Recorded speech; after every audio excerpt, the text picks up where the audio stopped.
This week, the Army vows never to succumb to calls to disrupt democracy.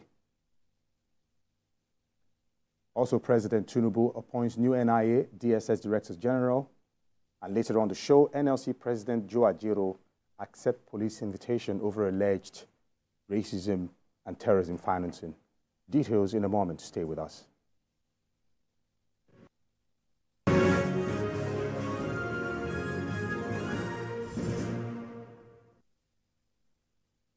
Welcome back. This week, the Chief of Army Staff, Lieutenant General Taoreed Lagbaja, assured Nigerians that the Army will not succumb to calls by some powerful interest blocs to disrupt democratic governance in the country. He said that the Nigerian Army was still struggling to restore its integrity after many years of military rule and is not ready to lose its prestige built in the past 25 years of staying out of power. The Chief of Army Staff, who spoke against the backdrop of calls by some persons for military intervention during the August 1st to 10th #EndBadGovernance protest, pledged to ensure that the Army works for a united and secure country. He said that apart from combating physical insecurity such as terrorism, banditry, crude oil theft, and others, the Nigerian Army was poised to address the challenge of the food crisis, which could trigger physical security issues. Now, joining me via Zoom for more insight on this is Dennis Amatri is a retired assistant director and, of course, Department of State Services, DSS. And, of course, I have here with me Olufemi Lawson, Executive Director, Center for Public Accountability. Good to have you on the show. Now, Olufemi Lawson, very quickly, now the hierarchy of the Army would not succumb to voices asking them to disrupt the democracy, right? Now, should we conclude that those behind this clamor of this magnitude do not have an understanding of the situation? Well, while we can excuse some of those people making this call, especially those young folks, who participated in the August protest, we cannot also but agree that some of these calls are triggered by some politically exposed Nigerians who have become so uncomfortable with the current administration in the country solely because of their political interest. A lot of times we may not just see this as a call by people who are naive, who are ignorant, and who do not actually know the history of how we are where we are today. And that is why it cannot just be ignored totally. And that is why the position of the Army Chief is timely, is important, and should be commended, because a lot of these selfish politicians always feel the moment they are not in position, then nobody else should be there. And don't be surprised that they are responsible for some of these calls, using an army of uninformed young people, and sometimes even people in their class, in their political class. So it's something that we should not just take as mere, noise by protesters, especially during that period, but something that must be taken seriously as people who actually know the route we traveled before we got to where we are today. Now, as a matter of fact, you just highlighted quite a number of, insights into what we are discussing right now. And I just want to put this to you now. The dark days of the military would never be forgotten. And we can't begin to count. We might run out of count with people who we lost due to the fact that they wanted to secure democracy for us and all of that. Now, what approach should a national orientation agency adopt to actually educate Nigerians, for them to really understand what it means to be under a military rule? Well, the National Orientation Agency has a duty to continually enlighten the citizens, just like some other states are doing. In Ondo State today, there's a Bureau for Public Enlightenment created by the governor, and some other states are also taking cue. But I think as Nigerians, as media, as civil society, and as political operatives, in the case of the politicians, we must let Nigerians know what the military junta in Nigeria represented in those days. It was not, a regime that anybody would wish, reoccur in this country today. So we must, and that is why it is very important. One of the tasks I think we should begin to place before the administration of President Bola Tinubu is the return of history to our classes. We need to let this young generation of Nigerians understand what it was in the days of the military junta. Otherwise, People think military intervention in politics is just about having people in khaki in government house, in government office. It was more than that. All right. Well, I've established contact with Dennis Amatri, a retired assistant director, Department of State Services. Dennis, good to have you on the show this evening. Thank you very much. Fantastic. Now, protests are obviously a way to get our voices heard. Now, we saw what transpired the last time. The whole protest almost escalated into something else. Now, suggest to us, what are other ways that people can present their issues and obviously have those issues resolved? Aside from going through protests, do you think there's any other way where voices can be heard? Because at the end of the day, what happened the last time almost went bizarre. And thank God things went the way it went. So what's your suggestion moving forward? Yeah, thank you very much. You see, we cannot discount protest in a democracy. Yeah. Protest is part of democracy. The only problem we had in Nigeria was that we were not able to manage it. Because if we managed it, it's normal. People protest. It's part of democracy. You see, democracy is a government of the people, by the people, for the people. And we elect people to be our representatives. Now, when the representatives are not doing very well, I think protest is a way of telling them that, hey, brother or sister, that thing you are doing is not correct. You know, it's allowed. In fact, in some countries, the government engineers protest so that they can hear what the people are saying. It's like flying a kite, you know, and it's a way of people voicing their opinion, and they'll say, oh, see, the opinion polls are saying that we should not do this, so let's forget it, you know. Or it looks like everybody supports this idea, let's go ahead with it. So protests cannot be discounted. All right. But what we have in Nigeria is to manage it, and the police should have done a better job. All right. Now, Dennis, before we go off from this topic quickly, do you think the military would always be a threat to our democracy, no matter how we try to shake it off? Africa, the military is always a threat to democracy, because we have gone through military rule for more than 13 years. And I can tell you, some people will be calling for military to come, we want military regime. It's because of what is happening around our house. You know, what's happening in Burkina Faso, Mali, Niger, you know, and that is basically because of bad governance. You know, when the government is not doing very well and the people are not having the benefits of democracy, they call for it. But the funny part of it is that they don't know, you know, the evils of a military rule, you know, because let me tell you, some of the people, when we were in military rule, most of the people that are agitating for it now have not been born. You know, most of them will be under 30 right now. They're under 30.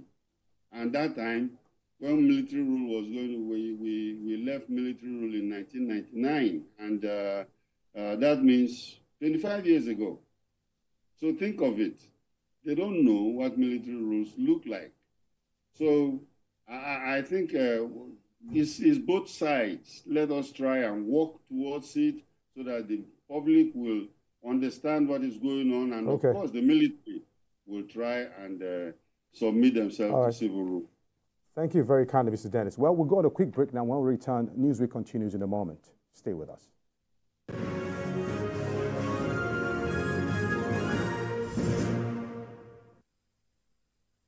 Welcome back. Now, earlier this week, power changed hands in some government agencies. President Bola Tinubu approved the appointment of new Directors General of the National Intelligence Agency and Department of State Services.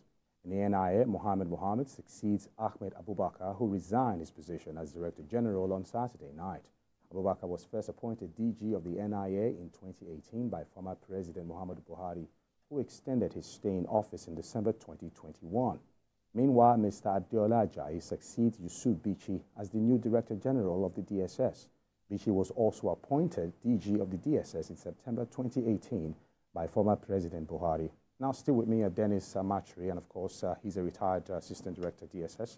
And of course, I have Lufemi Lawson in the house with me. Mr. Dennis, let me take you up on this very quickly. Now, the appointments of the new Director Generals of the National Intelligence Agency, what's your position on this new development? It's a breath of fresh air, where both directors generals of NIA and DSS were appointed by the previous administration, and usually in government, those sensitive positions are appointed by the sitting president. You don't take over. Even their tenures are adjusted to meet, the new government. So if their tenure run over, it will not be more than 2-3 months. Then they have to appoint their own. So, of course, you can see what's happening, and people we've been, as a country, we've been struggling with all kinds of threats, security threats. All right. Apparently, they are not insurmountable, but they've been there with us for years. So injecting this new blood into the system, I think, is going to make things look better.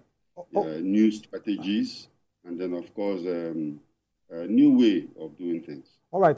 You just established something now. You said, having appointed these people, that obviously there should be improvement. Now, should we expect a swift impact with this appointment? Because it was almost looking worrisome that those who were in charge of intelligence as at the other time seems to always miss it and can't avoid major damage, especially with those threatening our collective unity. So do we expect a swift impact with these new appointments? One thing you have to understand that this is not magic. It is not magic at all. We have to give them some time to adjust.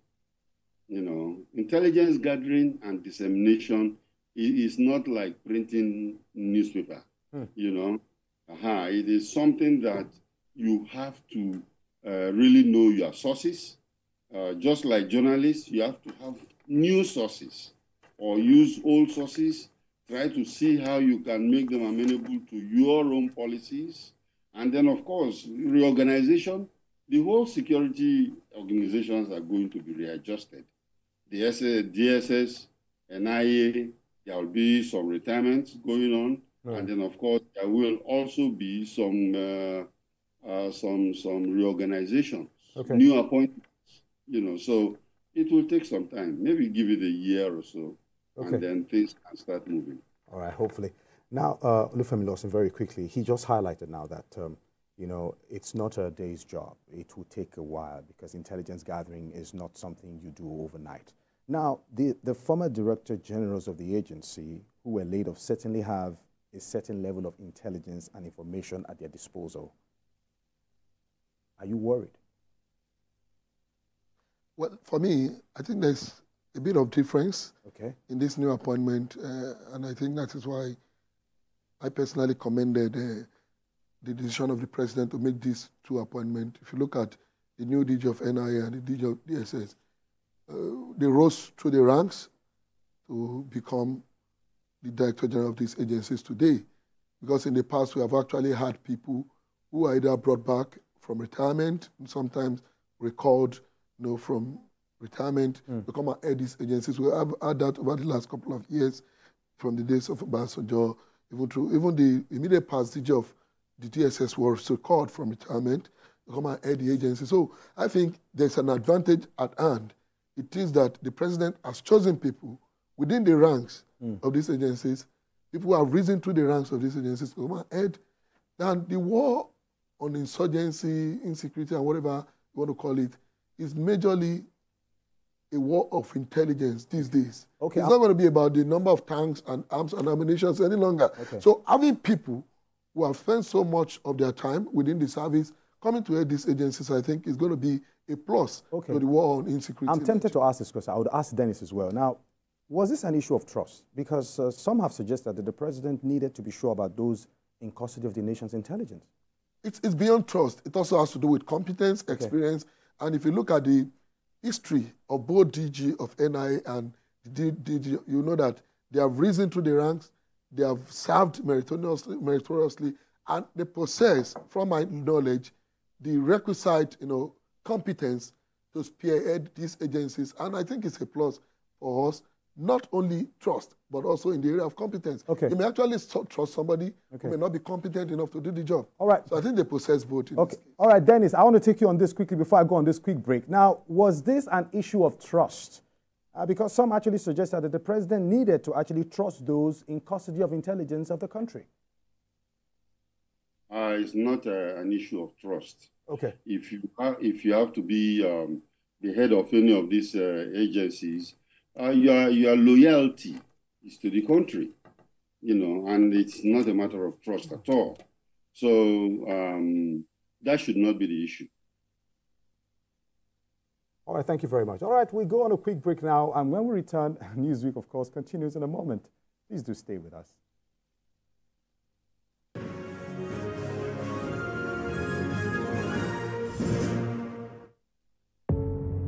Doubt and fear doesn't occur at the canvas, it shows in the canvas. It shows the conation of raw earthen material slabbed, stroked, and molded at a pace provided by the doubt and fear. Every move weigh in the struggle of one to the other, merging the past to the present, brushstrokes of colors seen but not known. For when the wailing stops, the pieces settle down in abject beauty erected for a century of a century. Speaking, advocating, protesting as the arts are meant to be.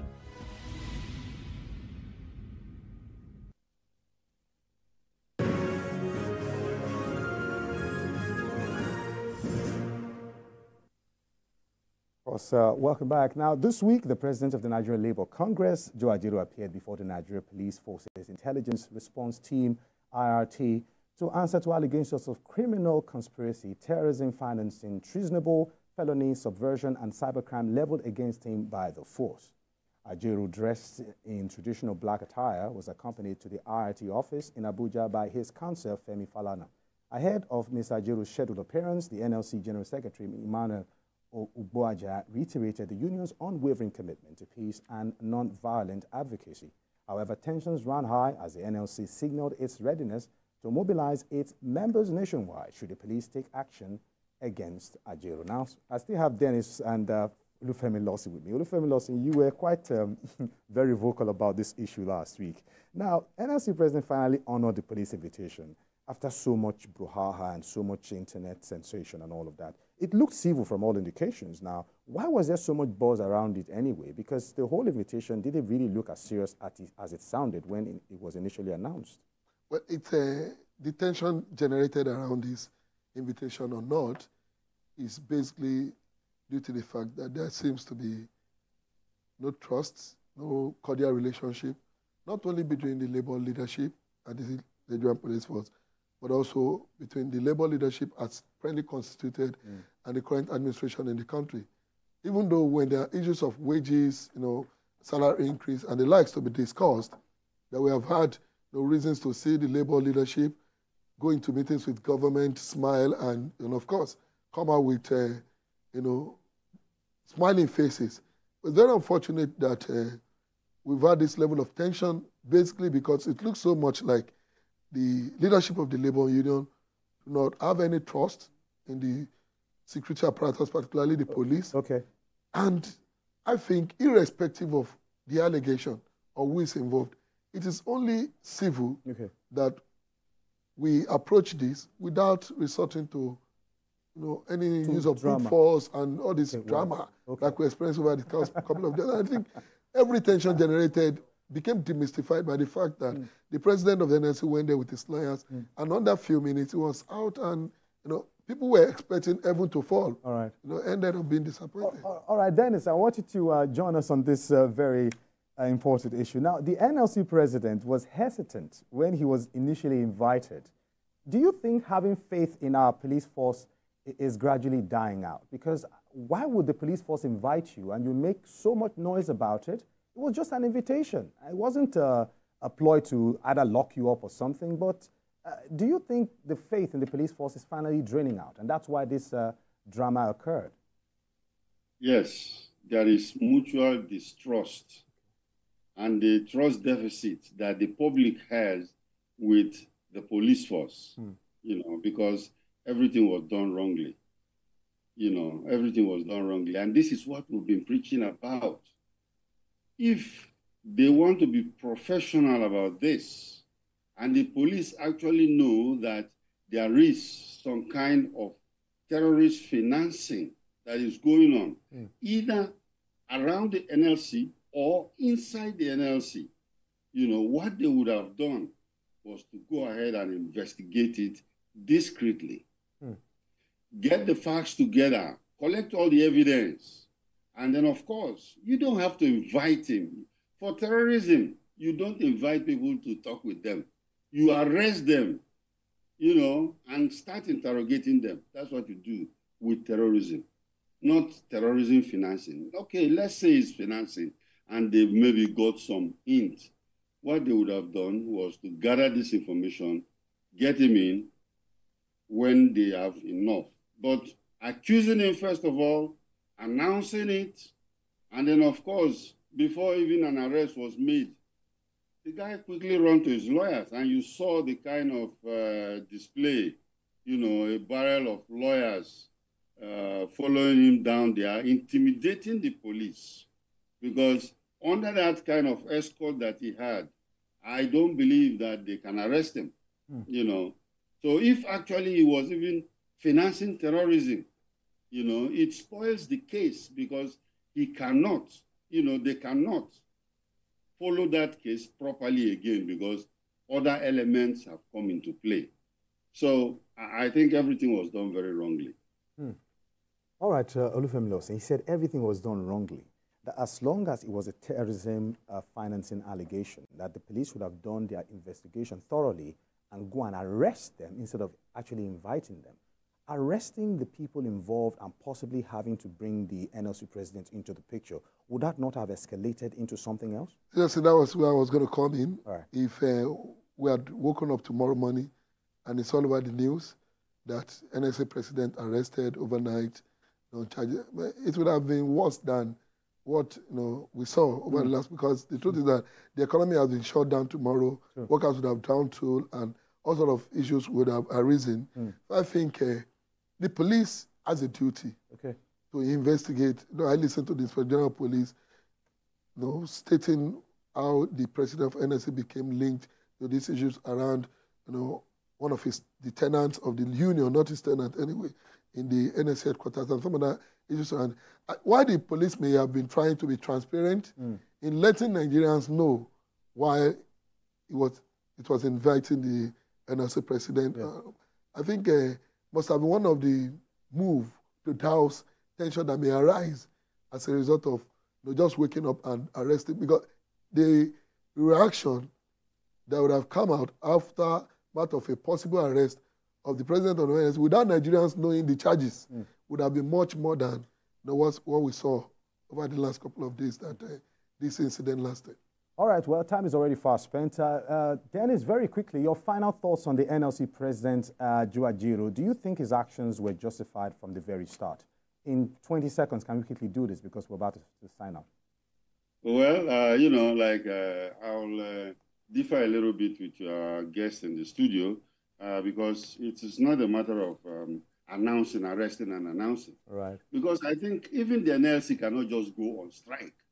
Being the NLC president does not mean that you're above the law.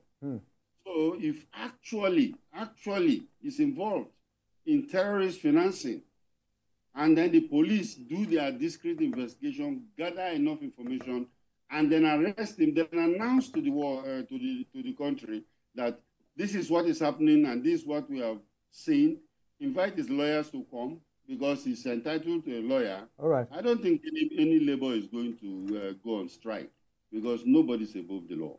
Thank you so much, Dennis Amachi, for your time. We really appreciate your time on the program this evening. Of course, Dennis is a retired Assistant Director, Department of State Services, DSS, and of course, Olufemi Lawson, always a pleasure to have you here. My pleasure. Thank you very much. Well, and that's our show for today. Remember, you can follow the conversation on our social media platforms at TVC